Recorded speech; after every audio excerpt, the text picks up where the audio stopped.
The River Murray has played a vital part in our social and economic development.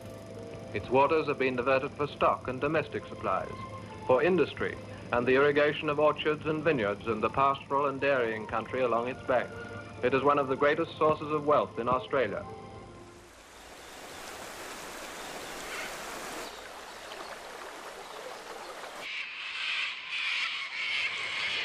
With the Murray-Darling Basin Plan, I wanted to understand what was driving it. I'd already collected a lot of information over a couple of years, but then I embarked on a journey to really spend 3 solid months in addition to the information I already had. And it was like putting together a jigsaw puzzle.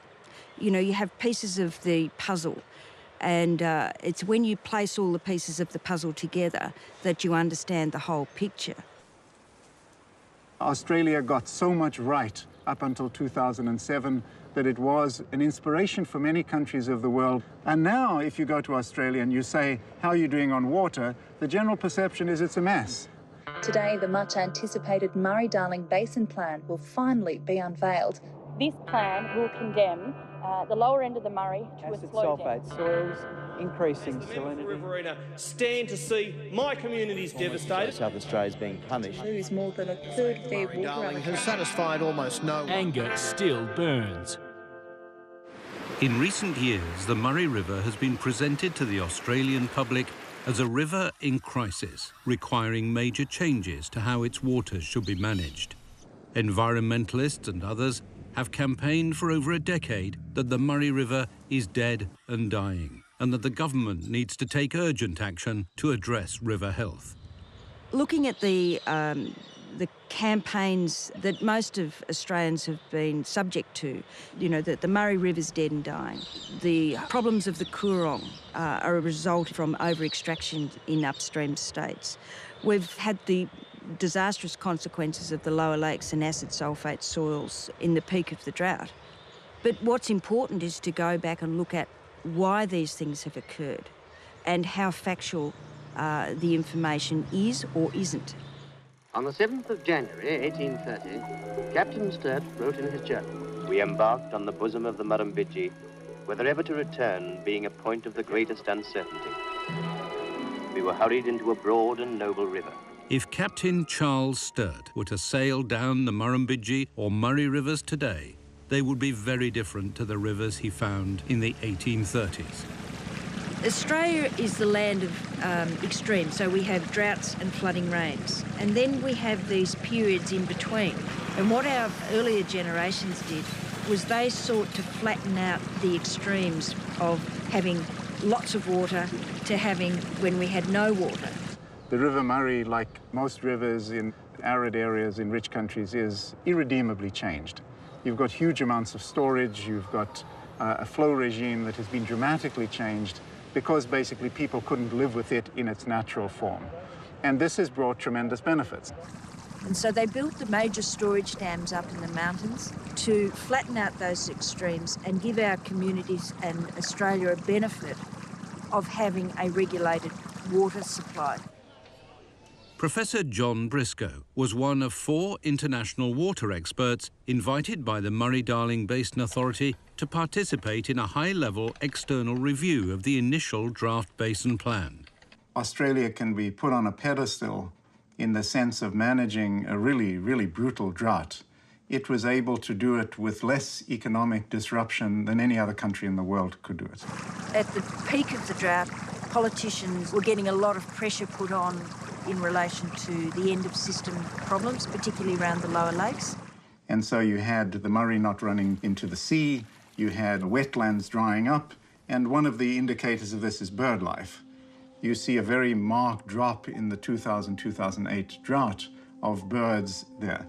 And so if you take that perspective, of course, you see the gum trees drying up, you see acidification in the lakes. This is very, very bad news. And so there was a really fundamental question that Australia had to ask was, so is this just a part of the natural cycle? Will it be restored once it rains again? Or are we doing something fundamentally wrong?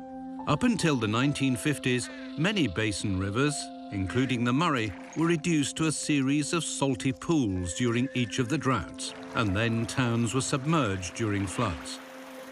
This graph shows the history of drought and floods affecting the Murray-Darling Basin over the last 100 years. Of course, 2008 it started to rain and it's hardly stopped raining since. And so we see an incredible resurgence in the biodiversity which looked to all intents and purposes to be terminally damaged. But it's very unlikely that it's terminally damaged because that's the environment in which these creatures evolved, was of this very high variability. Well, the Murray-Darling Basin has been through significant water reforms over the years, and a lot of people perhaps are most familiar with, say, the Murray cap-on extractions in 1997. Then we had the Living Murray in 2002, and then we had the National Water Initiative in 2004. And those water sharing plans were put in place in 2004. They had significant provisions for the environment, protections for the environment. Because of drought, those brand new provisions in environmental protection mechanisms haven't even been tested for failings. And yet the government now is introducing a whole lot more reforms. In 2007, the New Water Act was passed. And this New Water Act, Malcolm Turnbull, who was the author of the New Water Act, has been quite explicit. He saw it as a rectification of an error by the writers of the Constitution of Australia. He saw it as an error in the sense that states should never have had power. It should have always have been a federal issue to manage water policy. Now, this is highly contentious. In my view, the 2007 Water Act was an abomination. It was an attempt at a shortcut at something that can't be shortcutted. It was an attempt to impose a unilateral criterion, which was environmental sustainability, whatever that is, over everything else, and you can't do that. And the shortcut has turned out, I think, to be a tremendous diversion. Switch greasy for gourmet. He's got the easy tricks to making fast food healthy in minutes. Nimble, smart little loans you're going to... Basin covers a large area of eastern Australia, which contains a complex system of waterways, including, in the south, the Murray, Murrumbidgee and Goulburn rivers, and the Darling River system in the north. The Murray-Darling Basin Plan amends previous water plans and sets new environmental flows for maintaining wetlands, in particular the lower lakes and Coorong in South Australia. Lake Hume here at 3,000 gigalitres is about the amount of environmental water that is to be taken under the proposed Murray-Darling Basin Plan. The Premier led the charge, insisting the proposed 2,750 gigalitre inflow, 50 gigalitres will be returned to the entire system from 4,000 to less than 3,000 gigalitres a year. The fact that the 2007 Water Act states that there has to be a number, we believe is the wrong approach. We believe that there needs to be flexibility in the plan in the future, and that this plan needs to be a living document. And everybody's on the number. Is the number 3,200? Is it 4,000? Is it 2,700? And I think all the professionals recognize that you're going into a domain in which the knowledge is simply very, very incomplete. The knowledge of what water, what land use will produce the environmental outcomes you want. There's a lot of need for experimentation, adaptation, and what's in the jargon called adaptive management. And the problem with the law is it doesn't give space for adaptive management.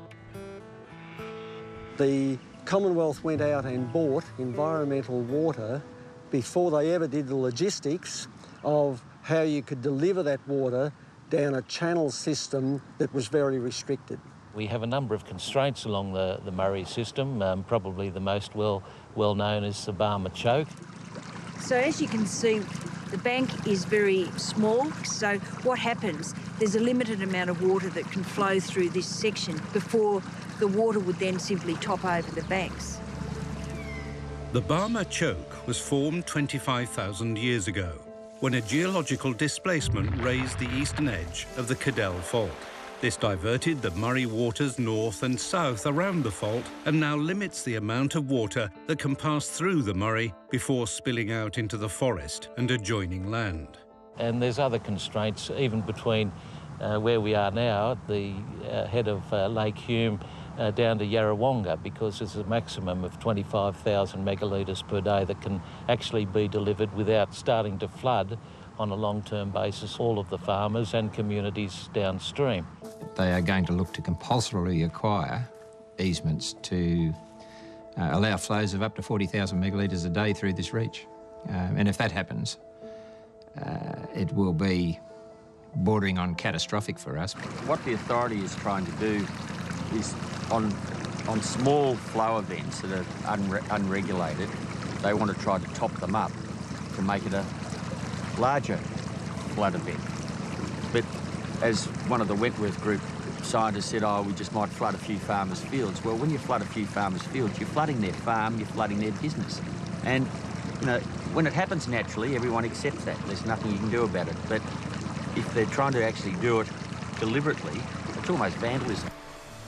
Communities are concerned that if environmental flows have already pre-filled forests and wetlands around major natural system constraints, such as the Barmer Choke, heavy rain in mountain catchments could turn managed environmental flows into major regional flood disasters.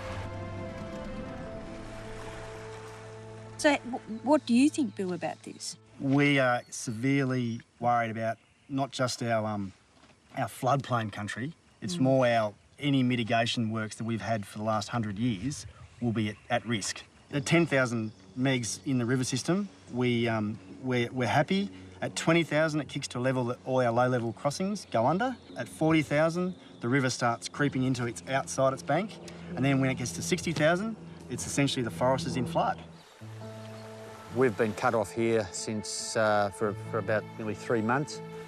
And to access the other part of our property is a 55-kilometre round trip. So, you know, if I wanted to get to there today and drive there, I have to go through 2 other properties, X amount of gates, and, you know, it takes me a fair while. I've got about a day and a half by the time the water gets here. There's landholders directly below the dam. If they got 10 minutes notification, I reckon they'd be lucky. So that is going to make the management of properties extremely difficult and costly, and something that we don't believe we should have to wear. There are properties along this stretch of the river that landholders haven't got any high land attached to it. So, you know, it's going to be like a guillotine hanging over their heads. As soon as this water comes down, they're in a lot of trouble. We're not going to be taken for a ride and held to ransom, that we will go for compensation, and we will want real compensation, not just token compensation, and we will fight all the way to ensure that our members achieve a just outcome. A natural flood's one thing, but to have environmental flows put on you with, you know, no sort of warnings or anything, it makes it pretty hard. We don't know how much water they're going to put through here. We don't know when it's going to come, how long it's going to last for, what level it's going to come through, what flow levels it's going to be, and what frequency. So we're just totally in the dark. And when we ask the questions, we don't get answers. It's as simple as that. Whatever policy you put in place, it's not an environmental policy, it's not a water policy, it's a policy of such profound public importance because it's about people. And until such time as you connect people to water and environmental issues, you will always come out with an imbalanced plan. One thing that we definitely do need before any agreement is made on the basin plan is a simple water delivery plan. How can the water that they are proposing be delivered from A to B? It's not going to work that the farmers and everybody else is simply going to say, oh, OK, we'll do that and we'll see what we can do afterwards. This is their livelihood. This is an incredibly important part of the Australian economy. And the idea that you could do it with the environment as the first and primary, and then the others as secondary, was a political illusion. And so it turned out. And that's why 5 years later, we still don't have anything close to a solution to this. 13 months on, nothing has changed. Warning proposed cuts to their water allocation in today's updated plan will destroy parts of Australia's food bowl. Massive job losses, and say food prices will go up as a result. The effects of botching this goes home to every shopping trolley in our nation.